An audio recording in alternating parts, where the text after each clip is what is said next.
দুদিন থেকেই ফেসবুকের প্রবলেমের কারণে ভিডিওগুলো আপলোড করা হচ্ছে না। অনেকগুলো ক্লিপ করা আছে, বাট হচ্ছে না। কেন হচ্ছে না, কি প্রবলেম হয়েছে বুঝতে পারতেছি না। দেখা যাচ্ছে সকালে ভিডিও আপলোড দিলে বিকাল হয়ে যাচ্ছে সেটা পোস্ট হইতে, আবার অনেক আছে রাত্রে আপলোড দিলে সেটা আবার সকাল হয়ে যাচ্ছে। তো কি হয়েছে বিষয়টা ঠিক বুঝতে পারছি না। যাই হোক, আজকে আমাদের বাসায় অনেক মেহমানি আছে, মানে অতিথিরা সবাই। তো তাদেরকে খাইয়ে দিয়ে এখন বিকালের সময় সবাই একটু একসঙ্গে ছিলাম। তো আমি আমার কাজটাই করছিলাম, যে গাছগুলো কালকে এনে রেখেছিলাম সেগুলো আর লাগানো হয়নি, সেটাই লাগাচ্ছিলাম। কোথায় কি লাগাবো বুঝতে পারছি না, কারণ অল্প জায়গার ভিতরে বেশ অনেকগুলোই গাছ হয়ে গিয়েছে। তারপরেও কিছু করার নাই, লাগাতে হবে জায়গা করে করে। আর এই সবজিগুলো তো দু একদিনের ভিতরে তুলে ফেলবো, এই জন্য এর ভিতরে দু একটা লাগাই দিছি যেখানে ফাঁকা ছিল আর কি। তো এই আর কি, বিকালে এই অনেকগুলো গাছই টুকিটাকি করে লাগাইছি। আর তারপরেও কালকেরা যে গাছগুলো আনছিলাম ওই গাছগুলো তো কালকেরা ওইভাবেই গ্রো ব্যাগে রাখা ছিল। আজকে সবগুলোই গ্রো ব্যাগ থেকে যে খুলে এক একটা স্থানে লাগিয়ে দিয়েছি। আর এগুলো গাছ বড় হবে, এটা 2-3টা ফুল ফুটে মারা যাবে না, এই জন্য গাছটা বড় হওয়ার জন্য একটু বেশি করেই জায়গা লাগবে আর কি। এই জন্য এই গাছটাও এখানে রেখে দিচ্ছিলাম। আর লেটুস পাতাটা গ্রো ব্যাগে রাখছি, কারণ ওইটা মাটিতে দিলে হবে যে ময়লা লেগে যাবে।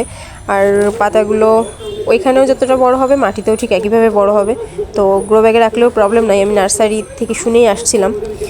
আর শুধু এইটা না, বেশ অনেকগুলো টিপসই নার্সারি থেকে আমাকে দিছে, গাছের জন্য বেশ অনেকটা উপকারী। আরও আমি যে গাছগুলো করি ওই গাছগুলোই বলছিল যে আপনি এভাবে করেন তো আপনার গাছগুলো দেখবেন আরও সুন্দর গ্রো করবে। অ্যাকচুয়ালি 2-1 দিন আমি সেটা করে বুঝতেই পারছি যে সত্যিই গাছগুলো অন্যরকম একটা সিস্টেম আছে করার, যেটা আমি জানতাম না, নিজের মতো করে করতাম। যাই হোক, উনি অনেকটাই হেল্প করছে।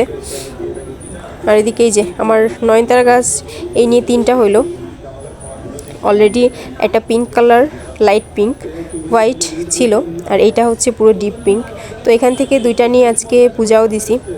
বেশ ফুলগুলো অনেক সুন্দর, আর বলছে যে অনেক বড় হবে, এই জন্য আর কি।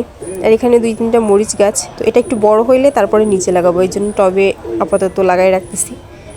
এই আর কি, বিকালে সব কিছু শেষ।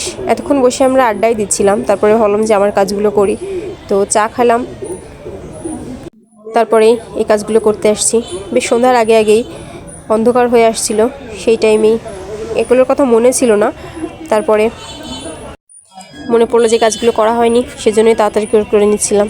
আর আজকে আরেকটা কথা বলতে ভুলে গেছি, আজকে আমার ক্যামেরাম্যান ছিল আমাদের কিউট মাম্মা, আমার ভাগ্নি। তো ওই আমার সবগুলো ভিডিও করে দিয়েছে। অন্যদিন আমি একা একা ভিডিও করি, এই যে সবগুলো ভিডিও ওই করে দিচ্ছিল। এখন সবাই মিলে একটু আড্ডা দিচ্ছিলাম বিকালে, সন্ধ্যা হয়ে যাচ্ছিলো, কী করব, ভাবছিলাম যে ঘরে চলে যাই। তো এটাই ছিল আজকের বিকালটা।